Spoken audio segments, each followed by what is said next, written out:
This is Anthony, and I play the fast-talking and straight-laced Reno Shan. This is Brian. And I'm Shelby. And you're listening to Hyperspace PodBlast.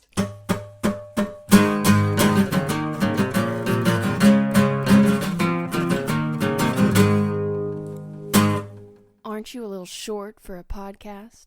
Huh? Okay, everybody, welcome back to the Hyperspace PodBlast. Thanks for coming. Oh, dear. Okay. And we're here today with a very special guest from the Starguments podcast. It's an RPG. How do you guys describe it? Like a live game podcast? Like the keyword is actual play. Actual it's just play. Like, yeah, you know. Not like fake play? Is that a thing?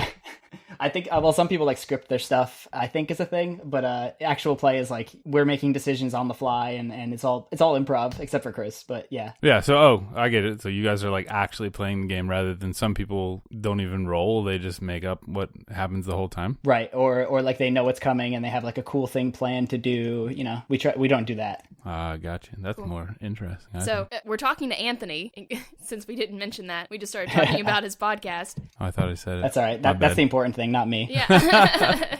But anyway, so this is like completely new to me. I've never played any sort of RPG game. So I have to say, like, listening to your podcast has been really fun. I have no idea what's going on, but it's extremely entertaining. So even if you don't know what's happening or what the rules are or anything like that, I still find it really entertaining. Maybe because you guys are super cash and like curse a lot. I don't know. The cursing is fun, yeah. I mean, like, actually, it's cool because Soki, Simone, the character, the player who plays Soki, this is kind of her first RPG too. So we see a lot of stuff through her eyes as like, you know, the first experience. So it's just like fun for us all over again. And we try to make it, you know, fun for the first time or two. Yeah, that's really cool. And it's the neat thing about it is it's so story driven. You get invested and you're like, I wonder what they're going to do now. I wonder what's going to happen to them next. You know, it's almost like an audio drama, really. Yeah. And like before you roll, it's like, this is what you guys are like rolling to do, and then it doesn't happen. I'm like, oh, but I wanted that to happen.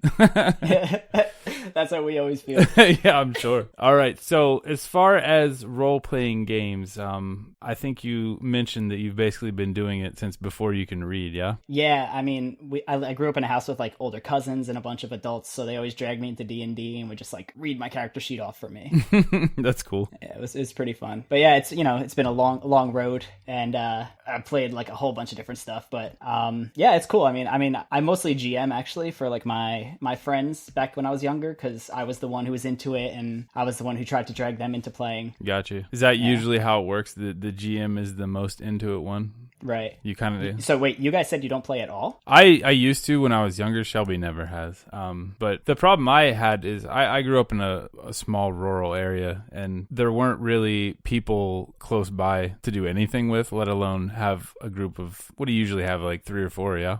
Yeah, there's 4 people in the party, and then Chris is the GM, so yeah, 5 total. Yeah, but I mean, like, in general, what's the fewest you can play with, really? I mean, to make it worthwhile, probably at least 3, to have 2 in the party and a GM. Yeah, back in the day, they used to recommend 4 players and a GM, so like 5 was the magic number. Right on. Yeah. I think the more the merrier, yeah? I mean, to a point. Not at all. No? No.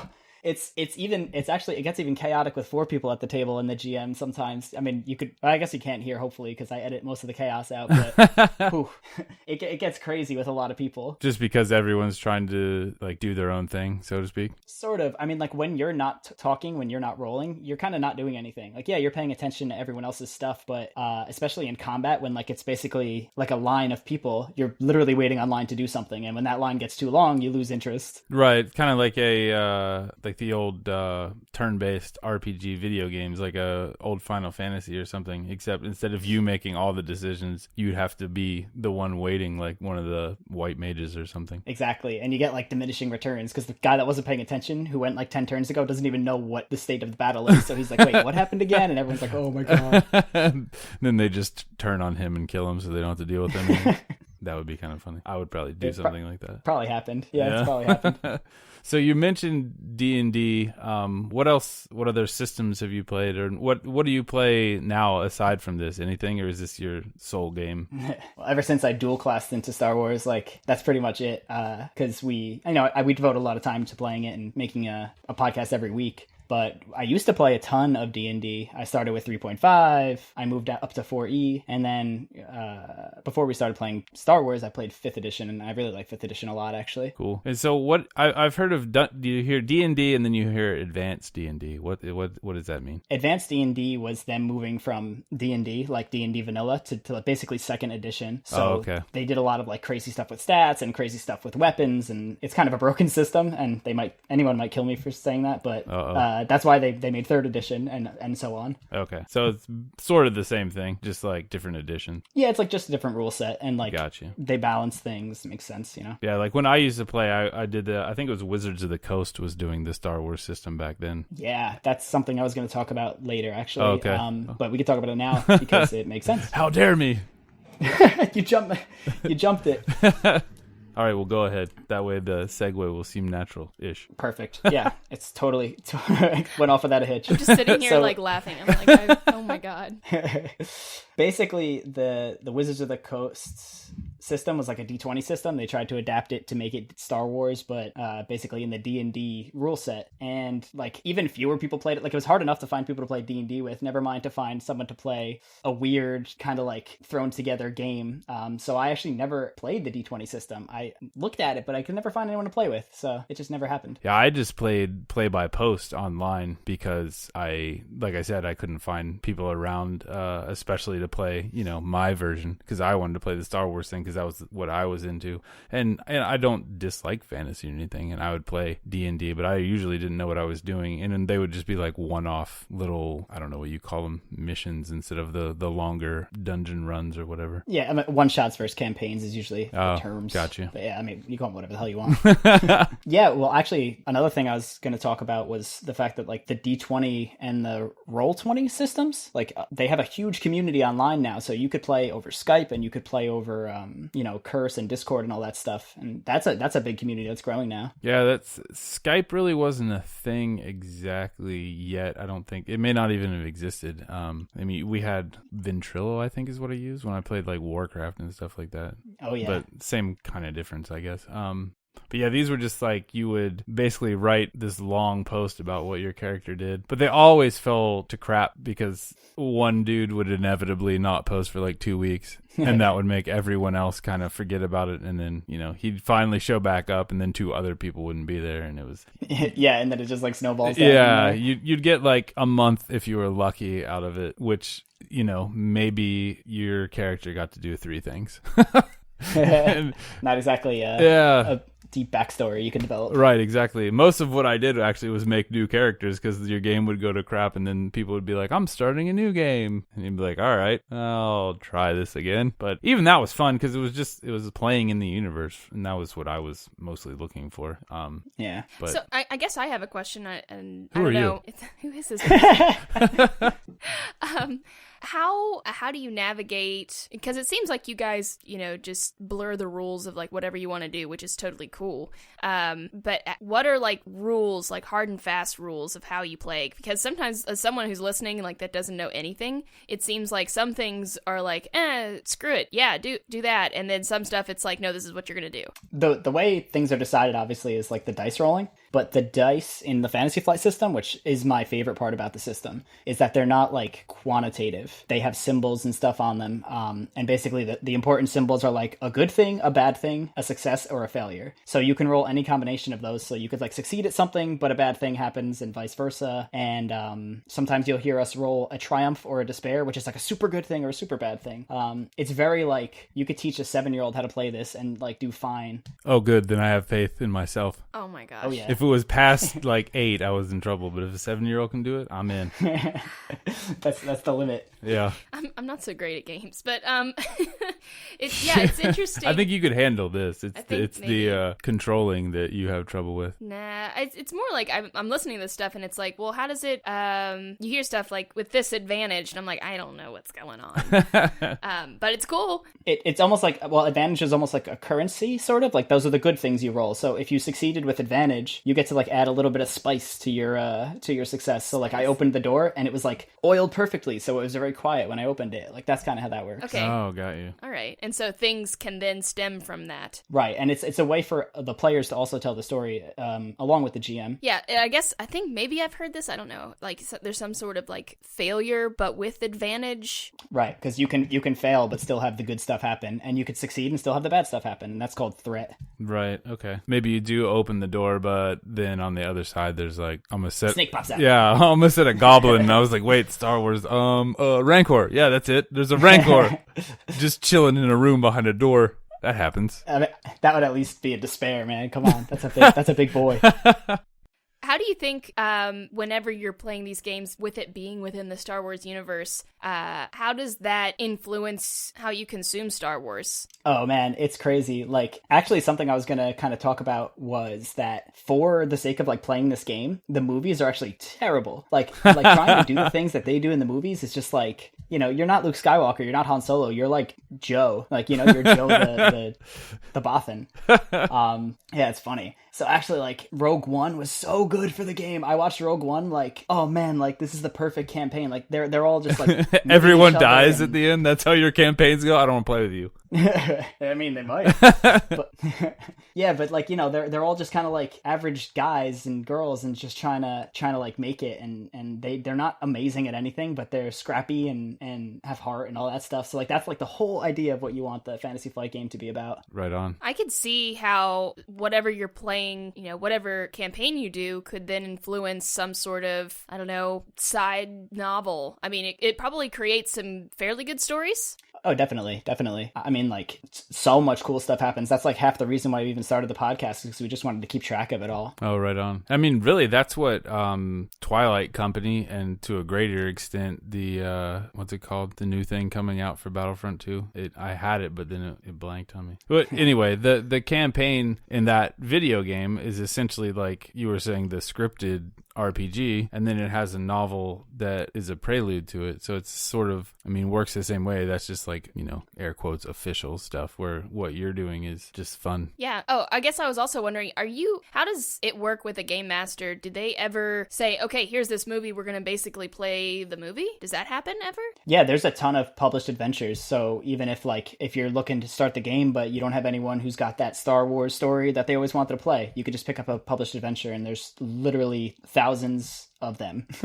Yeah, and how complex is it to be a game master? Because it seems like, I don't know, the way that it seems to me that it'd be something you'd have to like plan for months or something. No, you just got like, we actually, we did a panel recently about like working through RPG problems. We kind of made it a joke, but like, it's serious, man. Like, the biggest thing you got to do is just like talk to your group. Be like, I'm not a great GM. Like, I don't really know all the rules, so you just got to work with me and we could all have a good time. Like, literally, it's just like, you can know one thing, and then as long as everyone's willing to like work with you and have a good time, you could do it. You could do it. Yeah. So it's not like this daunting thing where it kind of seems like, to me, I don't know. I've always wanted to start. Yeah, I've always wanted to get into it, but it just seems like, not scary isn't the word, just intimidating, I guess maybe is. I don't even know where to begin. It's kind of like going to the craps table in Vegas and you just don't know what you're doing. True. Which we did. Yeah, we did. I got yelled at by one of the dealers. Yeah. You're gonna get yelled at by a game master or something. Yeah. You shouldn't worry about that. Like, honestly, if somebody's gonna yell at you for playing with them, they're not worth playing with. It's just like, true. I love the community of, actually the Fantasy Flight community is like my favorite. I go to like local game stores sometimes, and like people are playing, and it's just like, it's even more open than D&D is, I feel. That's cool. Yeah. I like what I'm hearing. So like, do you have any resources of what someone would do if they were absolutely beginning? They don't know anything. They don't know how the game's played. They don't know where to go. What would you say to that person? There are a few things you could do.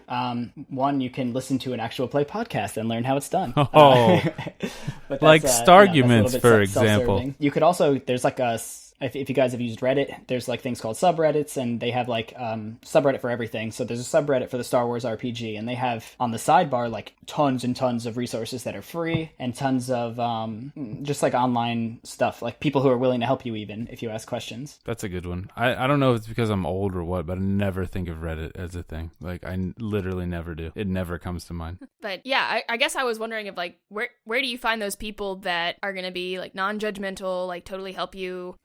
Well, actually, another thing that you can go to is there's something called Star Wars Legends of the Galaxy. I think it's exactly called. And they play like an ongoing campaign that has players that are interchangeable, and it's like they meet every couple of weeks, and it's like an across the country thing. Like, so you can actually have a character that you played in California, and you went on a trip to New Jersey and bring it to that game store, and like, so those people are very friendly to newbies, and I'm actually a DM for them too. So I like, I like to take people in and teach them the system. Oh, that's cool. That's what I would be looking for. Like maybe just to go and watch and like observe and see how it's done. And they'd try to drag you into it. Yeah, they would. I would probably be okay with it. Yeah. Awesome. Yeah. I mean, actually, like one of the things that we're going to try to do, because like even this weekend, it's like hard to meet for everybody. We wanted to try to do guest episodes, and I was going to maybe do them over Skype or Discord. So maybe now's not the time, but I was going to see if you guys were like wanting to try. I was just going to do like a whole, like everyone's first time game, and I was going to GM it. Oh, heck yeah. Heck yes. Yeah. We're in. Yeah, for sure. Nice.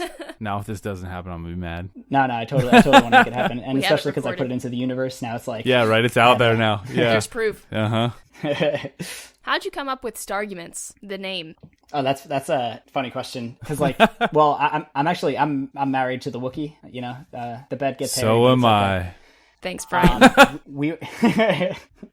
We were driving home after like our first session, and we were just like, oh, what the hell are we going to call this thing? Because like we recorded it, and I was like, okay, I'm going to edit it, and like, what the hell are we going to call it? And it's like, it was a session where we just like bickered a ton, and it was like, oh, we had arguments in the stars, and like that's basically like, the rest is history. How did you guys meet? Like, how is everyone in the group connected? It's an epic story. It's almost like another podcast, but like this, oh god, the group went through so many iterations of people. Because it was hard to find people who were like good on the mic, who were good to meet every week, and who were interested in like playing forever and being broadcast, whatever. Our first group, actually, the only people who are in common are me and Danny, me and my wife. And that was a D&D podcast, and we played with people that we knew from high school, blah blah blah. So actually, our sound engineer Danilo is that guy's brother, and then we brought Chris and Simone in because they were just interested in playing, and like I went to high school with Simone, and Chris is her boyfriend, so it's just like that's kind of like how we glued together. I see. Pretty cool. Yeah. Just for clarification, is the Wookiee the one that tried to get the little kid to drink? Oh, you guys listened to episode 1? That's the craziest episode. I loved it. You had no idea what was going on. I mean, that's why I sent that, I have no idea what the hell's going on in the most wonderful way. Yeah, I mean, that could apply to any of our stuff, but yeah, episode 1 especially, we were so excited to start. Like, everyone was just like, I'm gonna do crazy stuff. See, like, actually, I was listening to our first iteration of the group, and like, it's just completely different. Like, Danielle is so much better. She's so much funnier as like a Wookiee. I don't know. I think she's just secretly a Wookiee inside. So you've said that you enjoy the Fantasy Flight system, but since you're such a well-versed player, what about it would you change if you could change something? We have changed it. There's like a whole weird, like ongoing... There's three games, right? I don't know if you hear me like struggling with what I tell people we're playing, because anyone who's familiar with the system, there's like 3. Oh, there's yeah. Edge of the Empire, right. Edge of Rebellion, and Force and Destiny. Yeah, I just assumed they were kind of just all different versions of the same thing. Was that not... They are. Okay. Basically, they are, but like the biggest difference is there's things called obligation and duty, and then there's basically like a light side dark side scale, but they don't play well together, and like if you don't do any one of them, it doesn't really make sense. Like, so we just kind of ignore the whole thing, and Chris just kind of makes sense of what it would be. Like, duty is like it represents you leveling up in the rebellion. Like, you go from like private to, I have no idea what military ranks are, but like you go from like private to general to marshal, whatever the hell. And obligation is like basically the way that they represent obligation is like Han Solo started with an obligation to Jabba the Hutt. Oh, okay. Yeah, so until he pays that off, there's a chance that Jabba just sends a bounty hunter after him this episode. Oh, because he hasn't fulfilled that obligation, I guess. Right. Yeah. So you there's actually like an option in character creation to take more obligation to start with more credits. Oh, I see. So it's like a give and take sort of thing. Yeah, it's definitely cool, but it takes a little bit more control out of the GM, which kind of sucks because like it's every new session you roll to see if your obligation triggers. And so like if this session he had a really cool thing planned, but oh no, Boba Fett's coming to lock you in carbonite, like okay, I guess we're not doing that. Bummer. What if he really liked his idea? So when the obligation came up, he just made Boba Fett get accidentally knocked off of a skiff and fallen into a sarlacc, for example. You just explained why that happened in Return of the Jedi. That's exactly what it was. Lucas was like, I need to get rid of this freaking guy. This is not how the story's going. He's too overpowered. I gotta shut him down somehow. Exactly. So there's actually a really interesting moment at the end of episode 7. I'm going to spoil it, where Danielle somehow rolls just against incredible odds, and I basically explained that that's what happened when the Ewoks destroyed all the stormtroopers. They just rolled crazy. They all had loaded dice.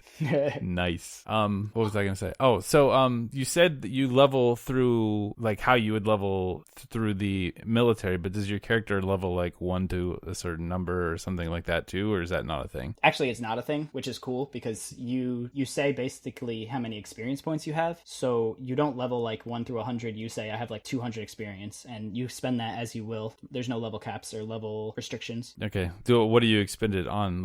I have this much generic experience. I'm going to use it to make my character have more charisma or something. I don't even know what the stats are, but is it something like that, or it's basically your standard D&D stats. There's strength, but they call it brawn.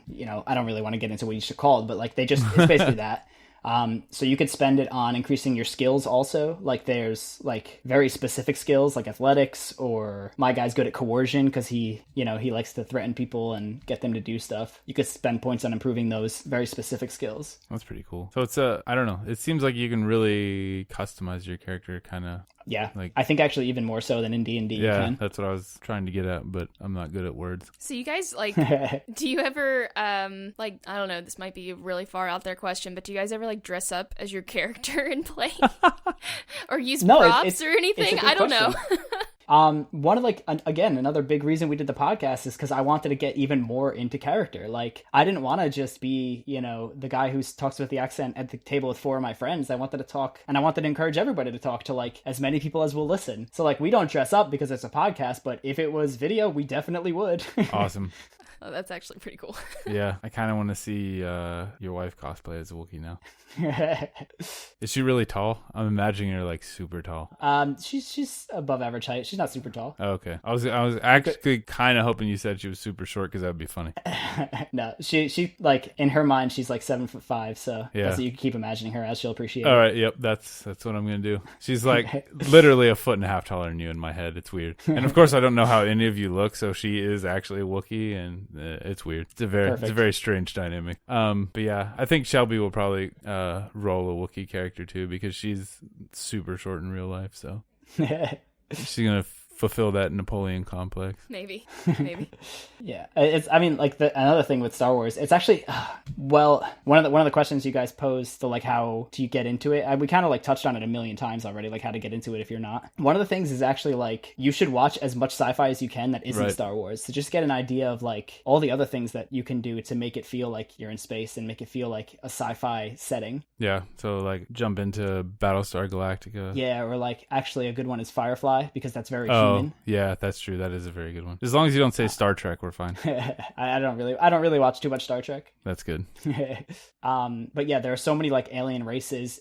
Some people they kind of one of the problems we ran into is that they liked the way a race worked stat wise, but they had no idea how to role play the race, so it was fell flat all the time. Oh, what kind of that brings up a good point, because with the Wizards of the Coast, yeah, it wouldn't come to me. I wanted to say West End Games, and I was like, that's not right. What is it? But anyway, they have all these source books, and one of my favorite ones still, I actually use it just for reference for other things, is the character species guide or whatever. I can't remember exactly what it's called, and it's literally just a book full of species, and then it has general characteristics and sort of a little cultural snippet, so you can get an idea of how they work as far as a role play, just a general idea anyway. Yeah, the thing is there are so many Fantasy Flight books, and I don't exactly pay for them. I don't pirate them or anything, but I kind of use Wikipedia to get the idea of what I want to do, or any other Infinity Extended Universe Star Wars stuff. Right. But there's a ton of stuff you can get from Fantasy Flight that have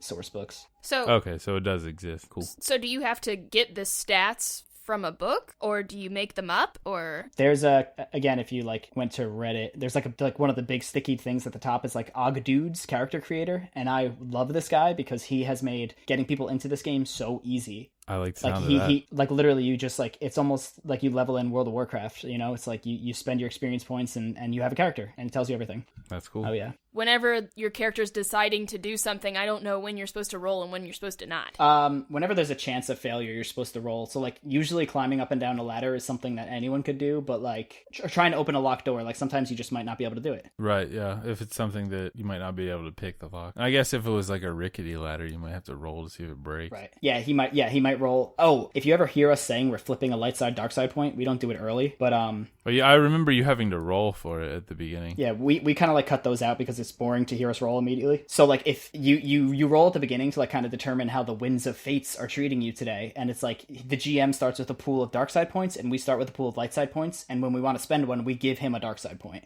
So it's like a free little like leeway we have to tell a favorable thing to happen. So can that, like, if you have a bad roll, can you spend a light side point to change that, or Not quite, but if you have a roll that looks like it's going to be bad, you could spend a light side point to make the odds in your favor.